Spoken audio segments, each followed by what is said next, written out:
Assalamualaikum warahmatullahi wabarakatuh. Salam jumpa, salam sejahtera untuk Anda semua, saudara-saudaraku sekalian dimanapun Anda berada. Semoga Anda senantiasa dalam lindungan Tuhan yang Maha Kuasa. Dan saudara-saudaraku, untuk edisi kali ini saya akan memberikan jawaban atas pertanyaan saudara kita di kolom komentar. Ni'matillah alam. Gus, tolong dijelaskan apakah ada kaum Ba'alawi Yaman yang ikut andil dalam pembentukan Pancasila, bendera merah putih, dan lain-lain yang banyak beredar di grup WA, TikTok, dan lain-lain. Terima kasih atas pertanyaannya dan saya akan memberikan jawaban semampu saya. Kalau keterlibatan saudara-saudara kita, tidak hanya Ba'alawi ya, barangkali dari saudara-saudara kita keturunan dari Arab Hadramaut, untuk di Pancasila dalam buku-buku yang kami pelajari ya tidak ada. Karena ketika berbicara Pancasila itu berawal dari apa yang disampaikan oleh Bung Karno dalam sidang BPUPKI 1 Juni 1945. Nah, walaupun itu uraiannya sangat panjang ya, dari Pancasila kemudian juga nanti diperas lagi, tetapi kalimat ini tidak bisa dipungkiri tersampaikan di depan publik pada 1 Juni 1945. Walaupun isi Pancasila yang kita kenal hari ini itu bermula dari rumusan pembukaan Undang-Undang Dasar Negara yang oleh Pak Profesor Yamin disebut sebagai Piagam Jakarta. Nah, dari Piagam Jakarta itulah kemudian kita kenal Pancasila yang kita ketahui pada hari ini, hanya saja sila pertama yang berubah. Nah, dengan demikian untuk memastikan benarkah ada keterlibatan dari saudara-saudara kita, apakah itu kaum Ba'alawi atau Hadromi, kita lihat dari panitia 9, apakah ada nama-nama mereka. Nah, nama-nama dari panitia 9 yang memiliki tugas untuk merumuskan rancangan pembukaan Undang-Undang Dasar Negara, yakni yang pertama adalah Insinyur Soekarno, 2 Dr. Andes Muhammad Hatta, 3 Mr. Muhammad Yamin, 4 Mr. Ahmad Subarjo, 5 Mr. A.A. Maramis, 6 Abdul Kahar Muzakir, 7 Kiai Haji Wahid Hashim, 8 Haji Agus Salim, 9 Abi Kusno. Nah, dari sini apabila menanyakan adakah keterlibatan dari saudara kita Hadromi, tentu dari nama-nama ini tidak ada ya. Ini bukan merendahkan, hanya menyampaikan apa adanya dari data yang tertulis.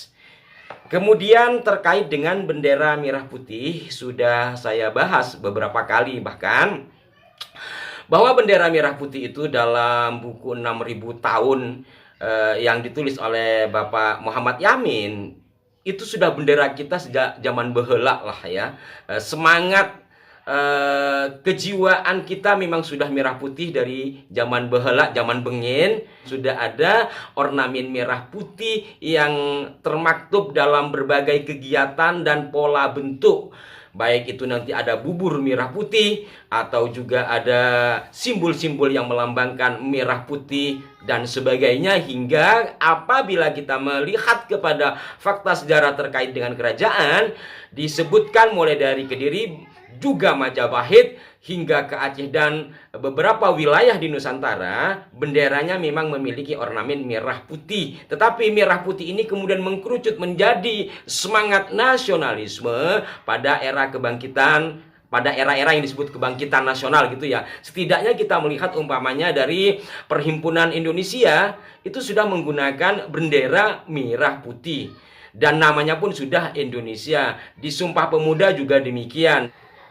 Dan dari itu semua kemudian mengkristal menjadi satu kesatuan yang mewarnai semangat menuju Indonesia merdeka, terutama setelah ada janji Jepang pada tahun 1944 ya, bulan September.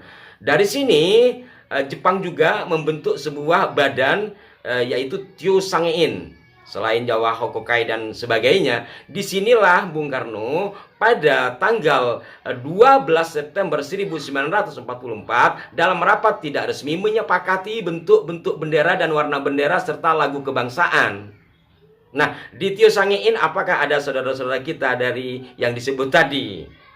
Silahkan Anda cari sendiri. Untuk memperkuat, saya akan bacakan dari tulisan Deliarnor Muhammad Hatta, biografi politik, pada halaman 218 setelah mengupas tentang sidang-sidang Tieu Sangiin, di sini juga diinformasikan memang sidang tersebut diselenggarakan setelah Perdana Menteri Koniaki Koiso menjanjikan pada tanggal 9 September 1944 kemerdekaan Indonesia di kemudian hari. Juga bendera merah putih dan lagu Indonesia Raya sudah diperkenankan oleh pemerintah bala tentara Jepang dengan maklumatnya tanggal 8 September 1944. Jadi beberapa hari setelah diperbolehkan oleh Jepang ini, kemudian Bung Karno bersama para pejuang pada saat itu melakukan sidang tidak resmi menentukan bendera dan lagu kebangsaan. Jadi sekali lagi di sini tidak ada kaitannya dengan apa yang disebut-sebut oleh sebagian orang dalam media sosial ya. Sekali lagi saya ulangi, bendera merah putih adalah bendera yang sudah lekat dengan bangsa Indonesia atau bangsa Nusantara sejak zaman prasejarah. Nah, demikianlah saudara-saudaraku terkait dengan Pancasila dan bendera merah putih. Nah, apabila melihat kepada Pancasila lagi, ada perbedaan antara Pancasila yang terdapat dalam rumusan Undang-Undang Dasar yang disebut Piagam Jakarta dengan Pancasila yang kita kenal hari ini. Itu terjadi perubahan pada 18 Agustus 1945 menjelang rapat panitia persiapan kemerdekaan yang kemudian diputuskan menjadi dasar negara kita. Nah, di situ kalau kita melihat dalam panitia persiapan kemerdekaan Indonesia, ini mohon maaf, tanpa mau merendahkan, tidak ada keterlibatan dari Ba'alawi, gampangannya seperti itu sesuai dengan yang ditanyakan, atau dari saudara kita yang keturunan Hadramaut. Karena apa? Di panitia persiapan kemerdekaan Indonesia tidak tercantum nama dari Pak A.R. Baswedan.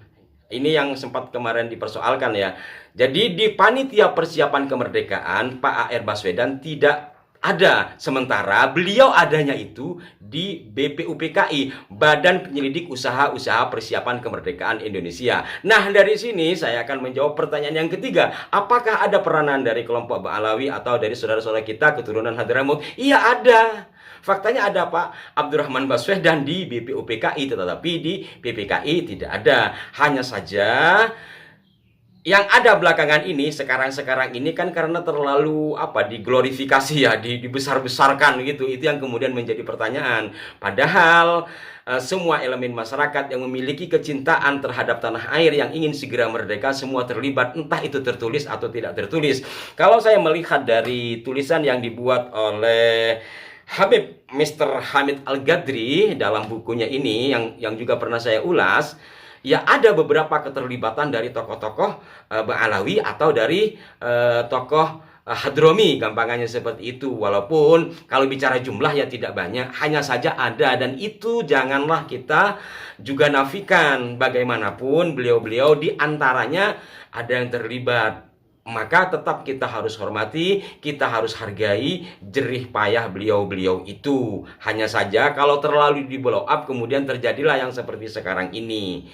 Demikian saudara-saudaraku sekalian, mari kita pererat persatuan kita, jangan ada rasisme di antara kita. Tetap bagaimanapun mereka yang datang dari manapun adalah saudara kita ketika menjadi satu bingkai kebangsaan Indonesia.